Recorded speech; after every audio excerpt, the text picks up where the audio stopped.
Untuk jabatan-jabatan tertentu memang gajinya sudah dihitung gaji lembur, semuanya sudah dimasukkan ke satu gaji itu.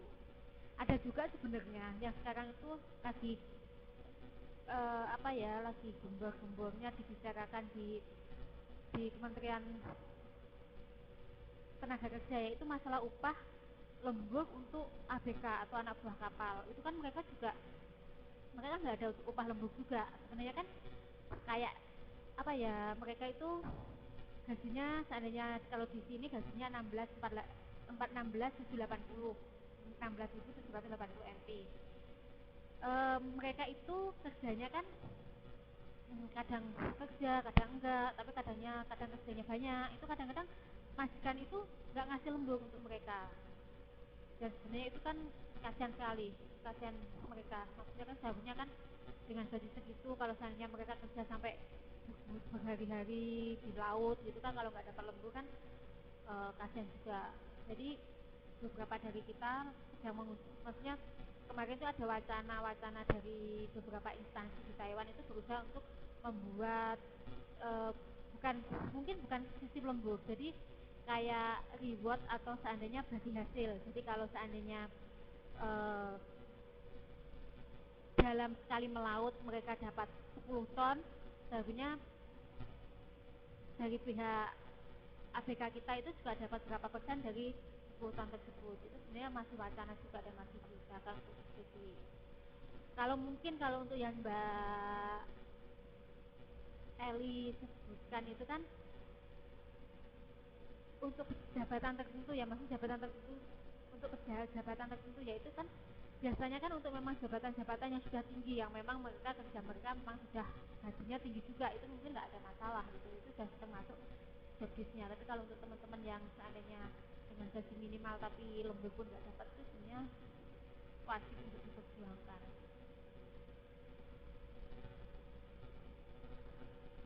Kemudian yang ke-16 ini kerja lembur untuk karyawan dibatasi tinggi-tingginya 14 jam dalam seminggu, kecuali dalam keadaan luar biasa. Maksud dari tujuan ini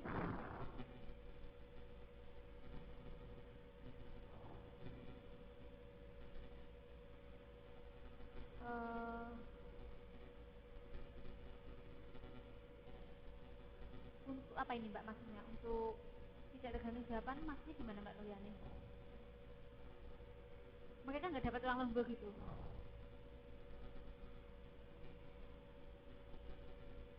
Iya, iya, memang seharusnya memang harus dapat. Jadi ada beberapa juga jabatan yang memang nggak dapat, kayak direktur atau apa, memang ya memang pangkatnya sudah tinggi sekali. Kalau masih produksi atau apa-apa mestinya masih dapat lembur. Tapi kalau sudah dewan direksi atau apa-apa itu mestinya mereka sudah nggak dapat lembur, karena sudah masuk ke dalamnya semuanya. Kemudian yang 16 ini kan disebutkan kalau batas maksimal lembur itu kan 14 jam dalam seminggu. Itu ya tujuannya tadi untuk agar bisa menjaga kesehatan, agar dapat bersosialisasi. Soalnya kan kalau seandainya dalam seminggu aja sudah 14 jam kan berarti Sabtu Minggu itu juga sudah lembur full gitu. Jadi kalau seandainya lebih dari itu, ditakutkan interaksi sosial atau kesehatan dari karyawannya juga akan terganggu. Itu untuk modul lumayan. Ini ada pertanyaan Kak, atau ada sesuatu yang perlu dibahas?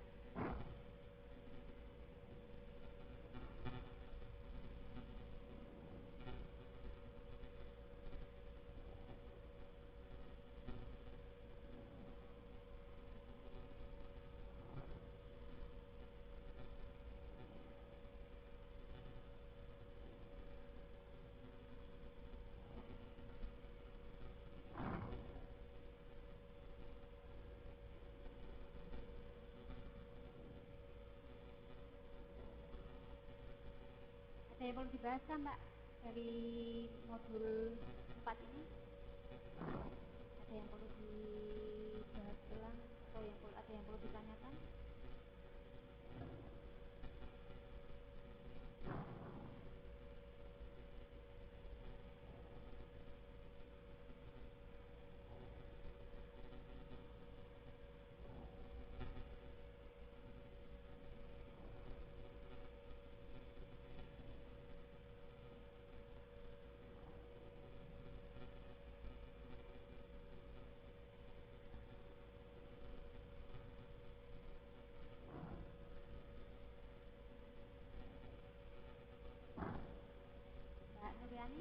pertanyaan Mbak Yanti, Pak Randy?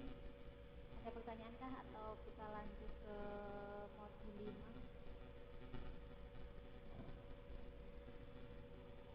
Di modul 427. Kenapa Mbak 427 tadi yang atas? Ini masalah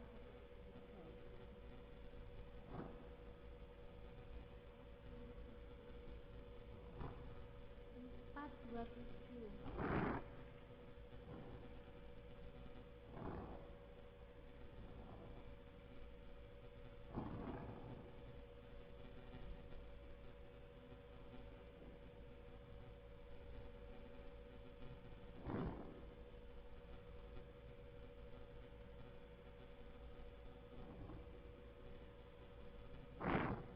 Saya coba jawab ini seandainya dia disebutkan tadi kan kalau seandainya 1 kali gaji kan 2 jam pertama dia 1,5 ya, 1,5 jam. Kita hitung-hitung aja dulu Mbak ya. Yang poin 4 kan.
Oke, untuk yang masalah gaji karyawan ini nanti saya cari lagi Mbak untuk masalah apa? Hitungan 173 nya itu dari mana untuk 1 bulannya ini? Sama 3 kali 20 kali gaji 1 hari. Kenapa dia bisa 33/20? Nanti coba saya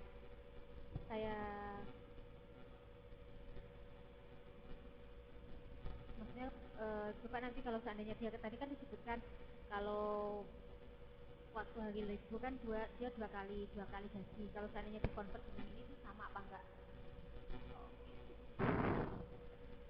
Sekarang kita masuk ke modul 5. Peraturan ada pertanyaan yang lain nggak ini selain yang ditanyakan Mbak Nuryani untuk modul 4-nya? Ini sudah oke. Kalau oke langsung kita lanjut untuk modul kelima.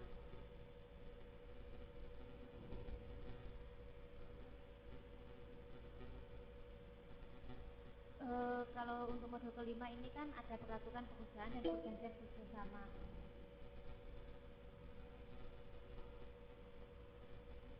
Ini tentang jadi selain mengatur masalah jam kerja, masalah hak dan kewajiban dari pekerja di hukum ketenagakerjaan itu juga ada peraturan perusahaan dan perjanjian kerjasama. Oh, paling kecil. Oh, kecil ya. Sudah bisakah sekarang, Mbak Neva?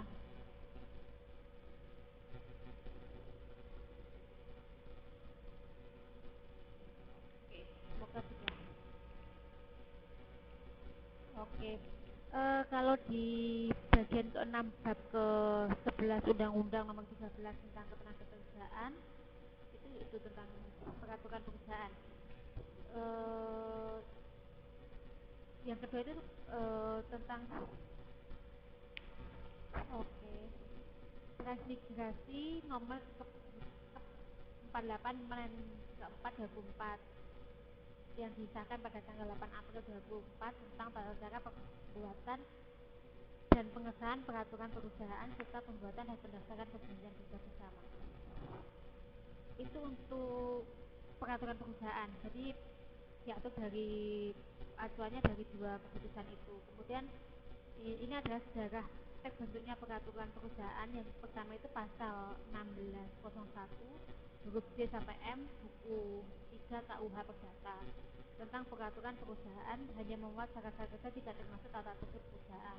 Kemudian aturan itu diperbarui lagi dengan peraturan Menteri Tenaga Kerja, Transmigrasi dan Koperasi nomor 02 Men 1976 yang disahkan pada 11 Juli 1976.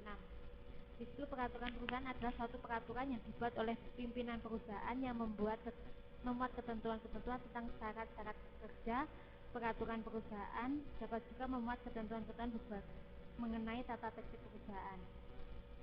Kemudian disahkan lagi pada tahun 1978 yang memuat tentang perusahaan dan perundingan pembuatan perjanjian luar. Di situ sudah memuat ketentuan-ketentuan tentang syarat-syarat kerja serta tata tertib perusahaan. Kemudian untuk berlakunya peraturan perusahaan itu paling lama 2 tahun dan wajib diperbarui setelah habis masa berlaku. Kemudian dalam perubahan isi peraturan perusahaan dalam tenggang masa berlakunya peraturan perusahaan, maka perusahaan harus berdasarkan kesepakatan antara pengusaha dan serikat pekerja atau serikat buruh. Jadi untuk mengubah isi peraturan perusahaan itu pengusaha tidak bisa sepihak untuk mengubahnya. Jadi harus ada kesepakatan dari dua belah pihak antara pengusaha dan buruh atau pekerja diwakili oleh serikat pekerja atau serikat buruh. Kemudian selama masa berlakunya peraturan perusahaan, apabila serikat pekerja atau buruh menghindari perundingan pembuatan perjanjian kerja bersama, maka pengusaha wajib melayani. Jadi di sini memang kalau dalam undang-undang hukum ketenagakerjaan itu memang benar-benar melindungi hak dari pekerja.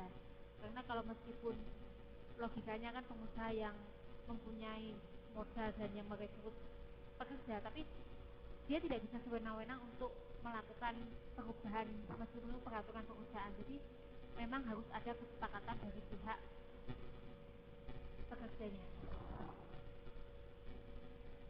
Kemudian yang keenam ini kewajiban pengusaha setelah peraturan perusahaan disahkan oleh kepala instansi.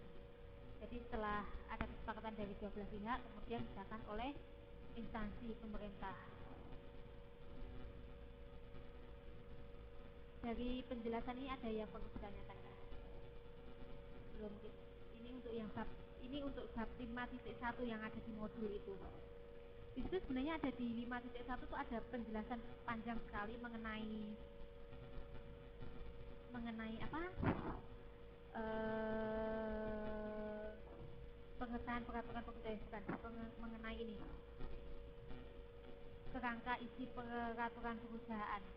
Jadi di situ kan disebutkan ada ketentuan umum, maksud dan tujuan, terus formasi penerimaan dan promosi, ada juga ketentuan ahli tugas dan mutasi, penggantian dan bawah itu. Jadi sebenarnya ini contoh dari draft kalau seandainya kita akan membuat masalah peraturan perusahaan di sini. Di sini sebenarnya jelas juga. Jadi ada pengobatannya berapa, gajinya berapa, yang di cover biayanya apa, haknya apa, itu di sini juga semua untuk penerimaan apa? Untuk peraturan perusahaannya. Jadi untuk materinya memang cuma 1.1 sampai 6 itu, tapi di sini banyak membahas masalah kerangka isi peraturan perusahaannya.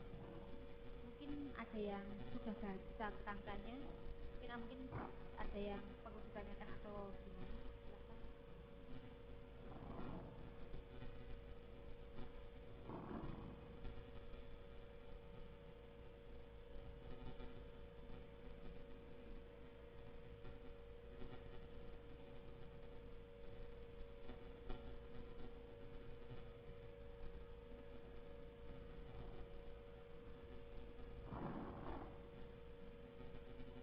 Ada yang perlu ditanyakan apa kita lanjut?